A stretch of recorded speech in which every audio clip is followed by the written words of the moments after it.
बघा, तर शेतीविषयक महत्त्वाचा असा निर्णय 1956 पासूनच्या ज्या जमिनी आहेत त्या जप्त होणार, म्हणजे सरकार त्या जमिनी जप्त करून जे त्याचे मूळ मालक आहेत त्यांना त्या परत करणार आहे. तर मालकाला त्या मिळणार आहे परत. तर अशा पद्धतीनं ही माहिती आहे. तर लँड म्हणजे शासनाचा याबद्दल नवीन GR सुद्धा आला आहे. तर लँड रेकॉर्डनुसार 1956 पासून काबीज केलेल्या जमिनी मूळ मालकाला परत करण्याविषयी महाराष्ट्र शासनाने शासन निर्णय जाहीर केला आहे. जमीन महसूल संहितेत सुधारणा करण्याचा या निमित्ताने महाराष्ट्र सरकारने निर्णय घेतला आहे.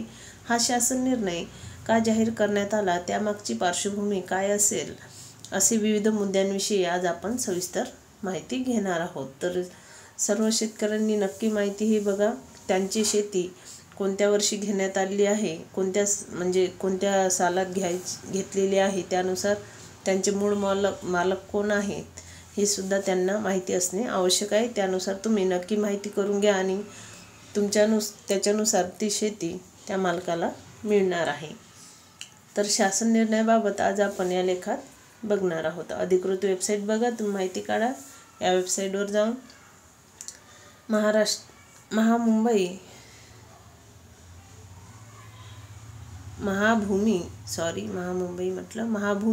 महाभूमी.gov.in तर महाभूमी लिंक या लिंकवर क्लिक करून तुम्ही महाराष्ट्र शासन महसूल विभागाच्या वेबसाईटवर जाऊन माहिती मिळवू शकता. बघा, ही लिंक आहे.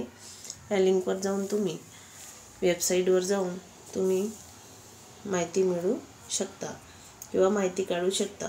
1956 पूर्वीच्या जमिनी व्यवहाराची करण्यात आली तपासणी. तर स्वातंत्र्योत्तर काळानंतर 1956 ते 1974 या कालावधीत आदिवासींची जमीन गैरचुकीच्या मार्गाने हस्तांतरित करण्यात आली आहे, असे काही जणे रेकॉर्ड तपासताना शासनाच्या निदर्शनास आहे. त्यावरून शासनाने महाराष्ट्र राज्यातील 1956 पूर्वीच्या जमीन व्यवहाराची तपासणी व्हावी, अशी सूचना सर्व जिल्हाधिकाऱ्यांना दिली आहे. लँड रेकॉर्डनुसार 1956 पूर्वीच्या व्यवहाराची पुनर्रचना करण्याचा निर्णय. 1956 पूर्वी जे जमिनीचे व्यवहार झाले त्यांची योग्य तपासणी करून त्या जमीन व्यवहाराची पुनर्रचना करण्याचे देखील शासन निर्णयामध्ये सांगण्यात आले आहे.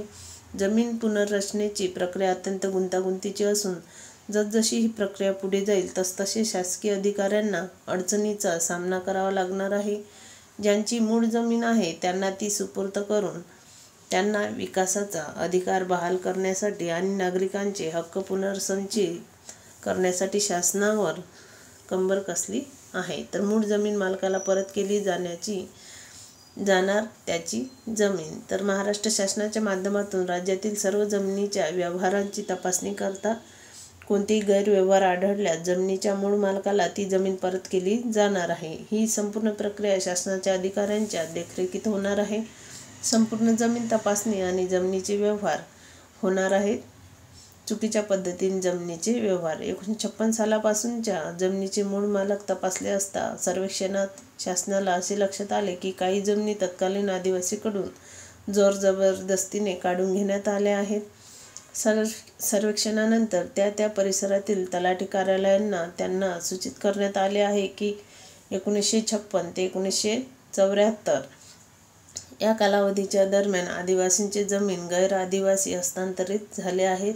जिल्हाधिकारी कार्यालय यांनी आदेश ते रद्द ठरवून आता मूळ मालकाच्या त्या जमिनी हस्तांतरित करणे विषयी जिल्हाधिकारी कार्यालय यांनी आदेश निर्गमित केले आहे. 1974 दरम्यान आदिवासी जमातीच्या काही जमिनी आदिवासींकडेच हस्तांतरण करण्यात आलेल्या होत्या. या सर्व जमिनी सरकारतर्फे कायदेशीर ठरविण्यात आलेल्या आहेत व आदिवासी समाजाला प्रतिउत्तर करणे बाबत प्रत्यक्षात अनुषंगाने असे सूचित करण्यात येते की 1956 ते 1974 या कालावधीच्या दरम्यान गैरव्यवहार झालेल्या सर्व जमिनी आदिवासींकडे हस्तांतरित झाल्या आहेत. तर ही एक गुंतागुंतीची प्रक्रिया होऊ शकते असे सरकारचं म्हणणं आहे. तर शासनाने जमीन हस्तांतरणाची सुरू केलेली ही प्रक्रिया गुंतागुंतीची होण्याची शक्यता नाकारता येत नाही, कारण सर्वात महत्त्वाचे म्हणजे ही प्रक्रिया पूर्ण होण्यास बराच कालावधी लागणार आहे.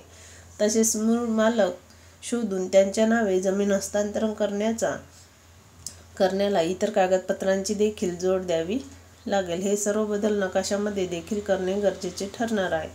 त्यामुळे ही संपूर्ण प्रक्रिया गुंतागुंतीची होईल असे सांगण्यात येत आहे. तर अशा पद्धतीनं ही माहिती आहे. ज्यांची पण या सालामध्ये जमिनी खरेदी विक्री असेल त्यांनी नक्की आपली जमिनी मूळमालक हे नक्की चेक करून घ्यायचं आहे. तर अशीच माहिती घेऊन नेक्स्ट व्हिडिओत भेटू.